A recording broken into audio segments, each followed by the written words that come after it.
নমস্কাৰ বন্ধু বান্ধৱীসকল জ্ঞান বিকাশ ইউটিউব চেনেলৰ নতুন এটি ভিডিঅলৈ আপোনালোক সকলোকে স্বাগতম জনাইছো। আমি যেহেতু এই চেনেলটোৰ জৰিয়তে আগন্তুক নেট পৰীক্ষাৰ অসমীয়া বিষয়ৰ ছাত্ৰ-ছাত্ৰীসকলৰ সুবিধা হোৱাকৈ সিলেবাস অনুসৰি কিছু তথ্য আমি ভিডিঅ'বোৰৰ জৰিয়তে আপোনালোকৰ মাজলৈ লৈ অনাৰ চেষ্টা এটা আৰম্ভ কৰিছিলো আৰু আপোনালোকে সেই চেষ্টাক আদৰিও লৈছে তাৰ বাবে আপোনালোকক বিশেষভাৱে ধন্যবাদ জনাইছো। কিন্তু ব্যক্তিগত কিছু কাৰণৰ কাৰণে এই কেইদিনমান ধৰি মই ভিডিঅ' দিব পৰা নাই। গতিকে তাৰ বাবে ক্ষমাপ্ৰাৰ্থী। আমাৰ পৰীক্ষাও যেহেতু সমাগত সেয়ে মই ভাবিছো কি আমি যেনে ধৰণে সিলেবাসটোৰ অনুসৰি প্ৰথম অধ্যায় বা দ্বিতীয় অধ্যায়ৰ কিছু কথা আলোচনা কৰিছিলো, কিন্তু আমি এতিয়া যদি বহলভাৱে কোনো এটা বিষয় লৈ যদি আলোচনা কৰিব যাওঁ তেতিয়া আমাৰ সময় নুজুৰিব পৰীক্ষালৈ। গতিকে মই ভাবিছো পৰীক্ষাৰ আগলৈকে এনে ধৰণৰ কিছু প্ৰশ্ন উত্তৰ যদি আপোনালোকৰ মাজলৈ লৈ অনাৰ ব্যৱস্থা এটা কৰা যায় তেতিয়াহ'লে হয়তো অলপ হ'লেও সুবিধা হ'ব আৰু এইবাৰ এনে ধৰণে প্ৰস্তুতি কৰাব পাৰিলে মই যিখিনি সম্ভৱ। নেট পৰীক্ষা যেহেতু আমাৰ বছৰত দুবাৰকৈ অনুষ্ঠিত হয়, সেয়ে হয়তো ডিচেম্বৰত আৰু এটা নৱেম্বৰ ডিচেম্বৰ মানত এটা আৰু পৰীক্ষা হ'ব। গতিকে সেই পৰীক্ষাটোলৈকে আমি একেবাৰে ভালদৰে প্ৰস্তুতি আৰম্ভ কৰিম এই ভিডিঅ'বোৰৰ জৰিয়তে। আপোনালোকে আমাৰ লগত সহায় সহযোগিতা আগবঢ়াই যাব। এবাৰতেতো সকলোৰে পৰীক্ষাটো উত্তীৰ্ণ হ'ব নোৱাৰে, এবাৰতে পাৰাৰ বিলাকৰতো ভালেই কথা, কিন্তু কিছুমানৰ হয়তো ৰৈ যাব এবাৰ এটা এক্সপিৰিয়েন্স হ'ব পৰীক্ষাটো দি উঠি। গতিকে তেওঁলোকৰ কাৰণে আমি আহা পৰীক্ষালৈকে এই ভিডিঅ'বোৰৰ জৰিয়তে প্ৰস্তুতি আমি সিলেবাসত যেনে ধৰণৰ আছে সেনে ধৰণে আলোচনা কৰাৰ এটা চেষ্টা কৰিম। গতিকে পলম নকৰি আহকচোন আমি আজি কি তথ্য লৈ আহিছো সেইখিনিলৈ অকমান চকু ফুৰাও। গতিকে আপোনালোকে হয়তো কুৱেশ্যন এনসাৰ বিলাক আগতে চাইছে, কুৱেশ্যন পেপাৰ বিলাক নেটৰ, তাতে আপোনালোকে এনে ধৰণৰ প্ৰশ্ন দেখা পোৱা যায় যে সাজপাৰ বিলাক থাকে, আমাৰ যে জনগোষ্ঠী বিলাকৰ কথা থাকে সাজপাৰৰ ওপৰত থাকে, এনে ধৰণে মিলাব আহে। মই পৰীক্ষা দিওঁতে এনেকে লিখি লৈছিলো কিছুমান কথা, সেইখিনি আপোনালোকৰ মাজলৈ আনিছো। আপোনালোকৰ চালে কিজানি দুই এটা ইয়াৰ পৰা পৰীক্ষাত দেখা পায়ে, সেই উদ্দেশ্য আগত ৰাখি মই এনে ধৰণে আনিছো। এতিয়া মই যদি কাৰ্বি জনগোষ্ঠীৰ কথাটো একে লেঠাৰে মানে বিস্তৃতভাৱে আজি ক'বলৈ যাওঁ তেতিয়াহ'লে বাকী বিলাক হয়তো সময় নহ'ব, পৰীক্ষালৈ যিহেতু বেছি দিন নাই। গতিকে কি ভাবিছো এনেদৰে আনিছো যাতে নামকেইটা আপোনালোকৰ অলপ হ'লেও মনত থাকে যে পিনি, সাজপাৰৰ ভিতৰত পিনি কোনে পৰিধান কৰে? কাৰ্বি সকলে। এনে ধৰণৰ নাম বিলাক আছে, জনগোষ্ঠীৰ নাম আছে আৰু সাজপাৰ বিলাকৰ নাম আছে। এগে হ'ল মিচিঙৰ, গালে হ'ল আদিসকলৰ, তাৰপিছত জেইন চেম হৈছে ডিমাচা। এইকেইটা আমি সাজপাৰ পালো। অকল এইকেইটা বুলি নহয় আৰু বহুতো আছে, তাৰ ভিতৰত মোৰ তাতে যিখিনি আছে মই সেইখিনি দিছো।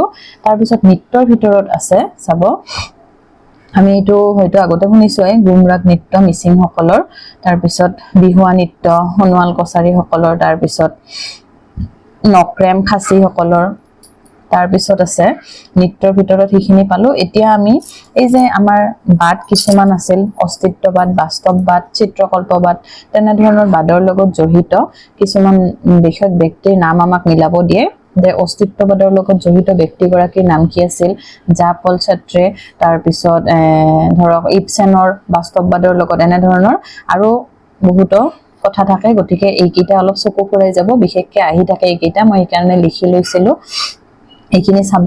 তাৰপিছত আছে উৎসৱৰ ভিতৰত আছে লেপচা, ছিকিম, লাই হাৰুৱা, মেইটে সকলে পালন কৰে। তাৰপিছত আছে এইখিনি আছে উৎসৱৰ ভিতৰত, এই তিনিটা আছে।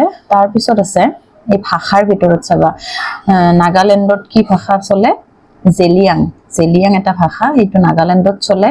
অৰুণাচলত মিচি, তাৰপিছত লুচাই, মিজোৰাম, এনেধৰণৰ বস্তুবিলাক আপোনালোকে অলপ চকু ফুৰাই যাব। তাৰপিছত এইকেইটাৰ ভিতৰত প্ৰশ্ন অহা দেখা যায়। আমি যিহেতু অসমীয়া বিষয়ৰ ছাত্ৰ-ছাত্ৰী, গতিকে আমি ইংৰাজী কিছুমান শব্দ আমি নাজানোৱে, হয়নে? আৰু আমি কি ভাবো যে অসমীয়াটো জানিলে হৈ যায় আৰু, কিন্তু পৰীক্ষাত কি ধৰণৰ প্ৰশ্ন আহে আপোনালোকে দেখা পাব পৰীক্ষাত বহিলে, যিসকলে এইবাৰে দিব প্ৰথম। গতিকে কি অপশ্ৰুতিটোকনো ইংৰাজীত কি বুলি কয়, এইবিলাকো মিলাব আহে। তাৰপিছত সমীভৱনক কি বুলি কয়, তাৰপিছত অপিনিহিতি, আমি পাইছো এইবিলাক শব্দ, মূৰ্ধন্য ভৱন, এইবিলাকৰ ইংৰাজী শব্দটো, ইংৰাজীৰ শব্দত মানে ইংৰাজীটোত কি বুলি কয় সেইটো মিলাব দিয়ে, যে এবলান মানে অপশ্ৰুতিক বুজো, এছিমিলেশ্যন মানে সমীভৱনক বুজো, এইখিনি কথা আপোনালোকে চাব। তাৰপিছত আৰু আছে মই গোটেইকেইটা পঢ়ি নিদো আপোনালোকে যেহেতু মই নোটছখিনি দিছোৱে চাই ল'ব পাৰিব তাৰ পিছত উচ্চাৰীকৰণ এটা শব্দ আছে এইটো কি বুলি কয় তাৰ পিছত ডিভইচিং মানে অঘোষী ভৱন আমি পাইছো তাৰ পিছত অনিয়ত তাৰ পিছত অল্পপ্ৰাণী ভৱনৰ কিন্তু এইটোহে তাৰ পিছত আছে বিষমী ভৱন বুলি তাৰ পিছত আছে মহাপ্ৰাণী ভৱন এইকেইটা আপোনালোকে ইংৰাজীত কি বুলিনো কয় সেইখিনি আপোনালোকে অলপ চকু ফুৰাব পৰীক্ষাত এনে ধৰণৰ প্ৰশ্ন আগতে অহা দেখা গৈছিল সেই কাৰণে মই দিছো আৰু ইয়াতে এটা গুৰুত্বপূৰ্ণ তথ্য লৈ আহিছো এইখিনি হৈছে অসমীয়া ভাষাৰ উদ্ভৱৰ লগত জড়িত এইকেইটাৰ পৰাও প্ৰায় প্ৰশ্ন অহা দেখাই যায়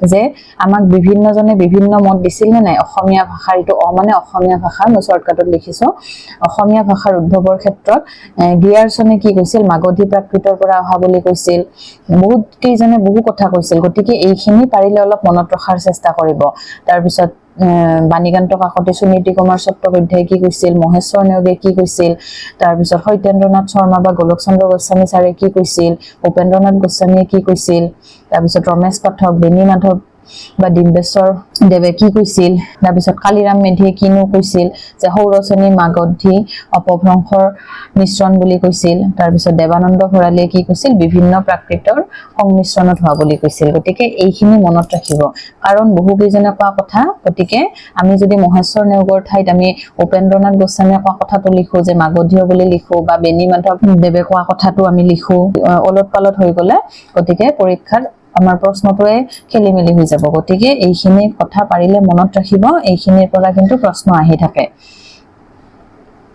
অনুকাৰ শব্দ তলত এইখিনি লিখা আছিল অনুকাৰ শব্দ তাৰ পিছত অনুৰূপ শব্দৰ বিষয়ে অলপ লিখা আছিল বাকি এইখিনি আজি মই আনিছো বহুত বেছি তথ্য আনা নাই কিন্তু এইখিনিতে আপোনালোকে চাব লগা বহুখিনি কথা আছে মনত ৰাখিব লগা গতিকে আজিলৈ এইখিনিয়ে চাওকচোন বাকি আৰু মই যিমানখিনি পাৰো প্ৰশ্ন উত্তৰ এনে ধৰণে দিয়াৰ চেষ্টা কৰিম আপোনালোকে উপকৃত হ'ব পাৰে নে নোৱাৰে ইয়াৰ পৰা জনাব আপোনালোকে মতামত বিলাক দিলে আমাৰো জনাত সুবিধা হয় যে ভিডিও বিলাক ভাল পাই আছে নে নাই গতিকে আজিলৈ ইয়াতে সামৰিছো পৰীক্ষাটোৰ বাবে প্ৰস্তুতি ভালদৰে চলাই থাকক মোৰ ফালৰ পৰা যিখিনি মই পাৰো সহায় কৰি যাম গতিকে শেষত আপোনালোকক লৈ আগন্তুক পৰীক্ষাৰ শুভেচ্ছা জনাইছো তেনেহলে আজিলৈ ইয়াতে সামৰিছো ভিডিওটো যদি ভাল পাইছে তেনেহলে লাইক কৰিব শেয়াৰ কৰিব আৰু চেনেলটো সাবস্ক্ৰাইব কৰি দিবলৈ নাপাহৰিব ধন্যবাদ